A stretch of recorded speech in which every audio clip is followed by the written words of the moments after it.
hard to capture, extravagant, resurrect the track and it's militant. And I react like a convict and start killing. It's manifesting. The gods work like appliances, dealing in my psyche. Before we go any further, just want to say today's video is going to be brought to you by Daemon. If you want to buy some really awesome anime merch from My Hero Academia, Attack on Titan, and Haiku, and so many other anime, I recommend using my link in the description box to check them out. And there's free worldwide shipping on orders over $39. You'll also get an additional 5% off using my promo code down below. For any of you guys who might be interested or on the fence, I highly recommend checking out their website. Pay attention to the size chart. That'll be the biggest thing I would tell you guys. But with that being said, though, let's jump back into today's video. Yo, what's going on, everybody? It's your boy Naruto Explain here, bringing you guys another discussion for Boruto Naruto Next Generations, the manga. And for anime only fans, this is a time of the month where a lot of content that we talk about here on the channel is gonna be spoiler heavy, so I thank you for your support. However, if you're still here, I'm assuming that you guys are all caught up with the manga. You do not care about me talking about spoilers or speculation videos that are gonna be rooted in stuff that actually takes place in the manga. So with that being said, though, let's jump right into the actual discussion. So I think we need to have another serious conversation about the character Eida, and I've been saying for a while that I really feel as if Masashi Kishimoto is very much interested in the character Eida. And when you look at the character Code, when you just look at how he's kind of doing things, it really feels like Code has kind of been shifted to the actual side at this point. I've said I don't think that Code's gonna be around long term. I think that Kishimoto's more so interested in Amato, in Daemon, and in Eida.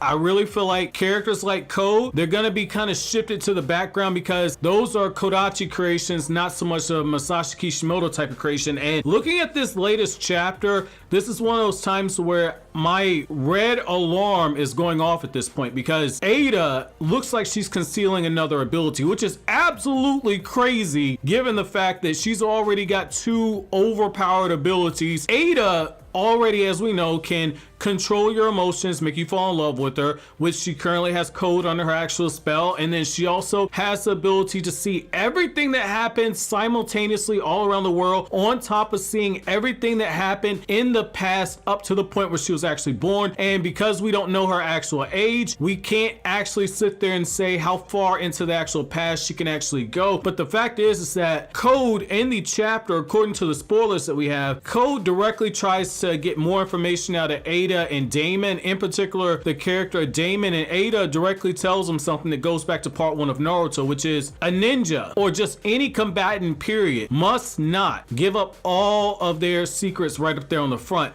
And this is important to keep in mind because Boruto's been taking those Byakugan pills for a week according to the actual chapter. Now, why is this important? That means that Code and Eida have been talking, plotting, and scheming for over a week at this point. And during that time, Eida still does not actually trust Code at this point. That's huge right there, because what that's telling you is essentially that Eida, as well as Daemon, there are other ways that their abilities are working. There are other abilities that they're keeping secret from Code. And when you look at Daemon, Daemon even tells Code, like, yo, Big Sis said that I can't tell you the full extent of my abilities. And so you see how there's a little bit of distrust that's going on between those two parties. And this is so interesting right here, because Code, on top of being a tier 3 simp, Code is also in a situation where this man is getting played. He realizes he's getting played, but he can't do anything to actually stop it. And that's what makes Eida so deadly right there. And when you look at it, she's made it very much clear to Code that, like, yo, I'm only using you to get to Kawaki. And you notice how she always makes Kawaki the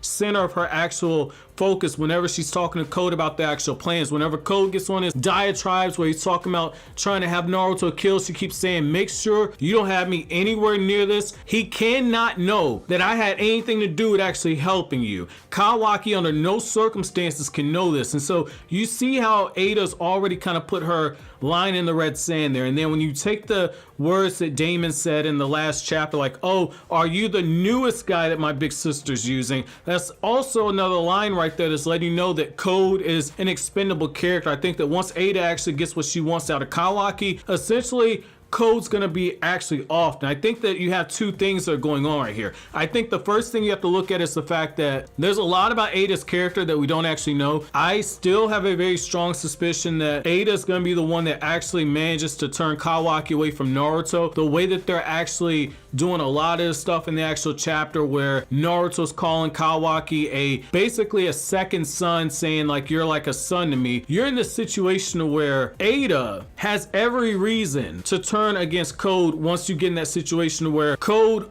likely is not able to actually control himself in front of Kawaki. I think that that's going to be the thing right there. I think that Code is already somebody who's very jealous hearted. I think that when Eida eventually turns on Code, it's going to be because of something that Code does. Like, Eida's made a very clear line in the sand saying that like, you do not harm Kawaki, you do not turn on Kawaki. And so this is one of those things to where I think that Code ends up getting jealous of Kawaki and Eida, and I think that that ultimately is what makes him kind of lash out, and I think that that's probably why Eida's actually gonna get rid of him. It's basically like Pokemon got found out like, yo, she's got a boyfriend, a lot of people felt betrayed and everything. I think it's gonna be the same thing here. Like, once you get in that situation where Code realizes that the apple of his eye, his infatuation, obviously has moved on to Kawaki and has no more use for him, he's gonna get angry, he's gonna look at Kawaki. It's gonna be just like that line in the anime where he's saying, why is it always him? It's gonna be the same thing here. First, Jigen preferred Kawaki over Code, and it's because Code's body was not actually susceptible to being able to use the Karma Seal to the full extent, and now you're going to be in that same situation where Eida is going to be more so interested in the character of Kawaki than actually Code. So once again, you're going to have both of those things, those dual narratives kind of right there in your face right there. So I think that that's going to be one thing there. The other reason why I think that you could have this character actually turn is right now you have too many people that are a potential possibility for a long-term villain in a monthly manga. If this was a weekly shonen, I could kind of see why you would juggle around and you have Eida and you have Amato potentially, and we know Kawaki is a long-term antagonist for Boruto, or at the very least he's a obstacle for Boruto. But the fact is that in a monthly series, juggling that many antagonists over on this format right here, that's not something that you can actually do. So I do expect Masashi Kishimoto to actually start paring this down a little bit. I think that at the very least you're gonna have the situation where if Amato ends up being evil, Amato's gonna be that one character, Kawaki's gonna be that character, and I think that Eida's gonna be around for a little bit longer, and at least until she actually has that situation with Kawaki where she actually fully turns Kawaki away. I think that you're gonna start seeing the gradual moving away from Code and then eventually the gradual moving away from Eida, but I do think she's going to be around for a little bit, and I think that the signs are obviously there that Code's days are actually numbered. Now, the thing that it comes down to right here is,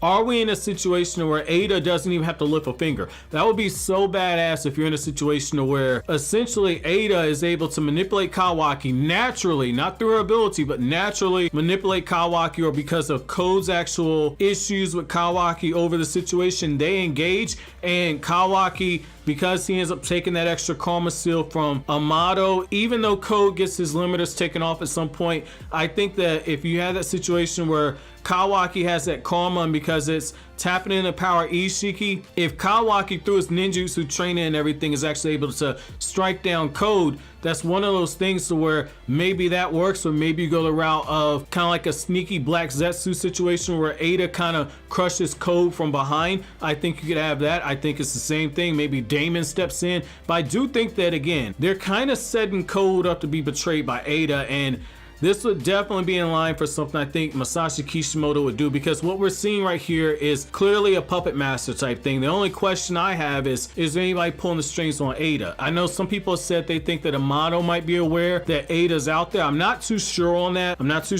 Again, it kind of comes down to whether or not you believe that Amato might actually be Eida's father. That's not something I believe, just based off of the actual translations where, you know, she's referring to Amato as a dandy. That's just me. That's a little weird right there. However, I mean, we have seen weirder stuff in the Naruto franchise. So I want to know from you guys, what are you guys' thoughts on this possibility that Eida could turn against Code? How likely do you think it is? And do you think it'd be a good idea to move away from Code before we get into the time skip? Let me know down in the comment section below. But as always, guys, if you like anything I had to say, don't forget to comment, rate, subscribe, and share. Thank you so much for watching always to the end. Have an awesome day, guys.